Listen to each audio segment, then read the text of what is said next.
was he going to do that? The answer may lie at the very top of the arch. Here, there is an inscription, and it states in Latin, Instinctu Divinitatis, which describes Constantine as divinely inspired. But if it's not Jesus who's inspiring him, which God is?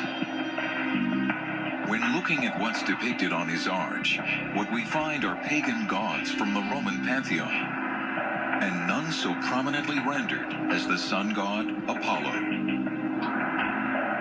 The light is amazing. And it's so appropriate with the rising of the sun god right there to have it illuminated by the sun this way. Before Constantine's alleged vision, he followed the official religion of the Roman Empire, the imperial cult, a pagan religion that worshipped Apollo above all else. Much like the pagan god Mithras, Apollo was the sun god that represented the light of creation. According to the imperial cult, Constantine, as emperor, was a superhuman avatar, the link between Apollo and the rest of humanity. And from the archaeology, it's clear that Constantine bought into this idea completely. He commissioned this 12-meter statue of himself. And not surprisingly, the statue came with an enormous head. Built into this statue's healthy hairline may be evidence that Constantine believed he was more than a mere representative of Apollo.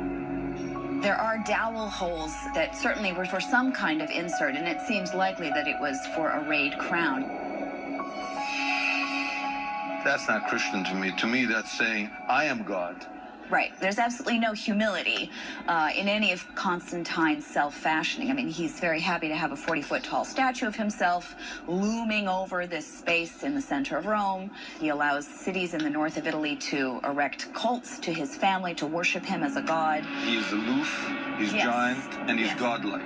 Yes, he's superhuman. He is superhuman. The image of Constantine with sun rays emanating from his head not only matches the earliest images of Apollo, it also matches the iconography of Mithras. And is it just coincidence that Christian art begins to depict Jesus the same way, with a halo of light around his head?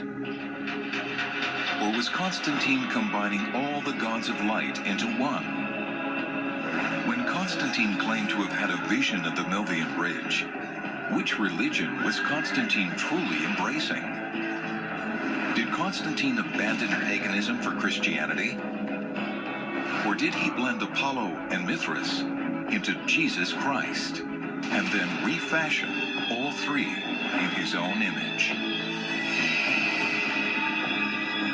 As it turns out, when Constantine had his arch built, he topped it off with a bronze portrait of himself. Destroyed in antiquity, this statue depicted him riding the same kind of chariot as Apollo, seemingly taking off into sunny skies. Constantine is known to history as the first Roman emperor to convert to Christianity, legalize it, and thereby change the world. But the archaeology he left behind suggests an alternative history. His triumphal arch is covered with pagan symbols, and from the statues he erected of himself, it seems that Constantine not only worshipped pagan gods, he saw himself as having a special relationship with them.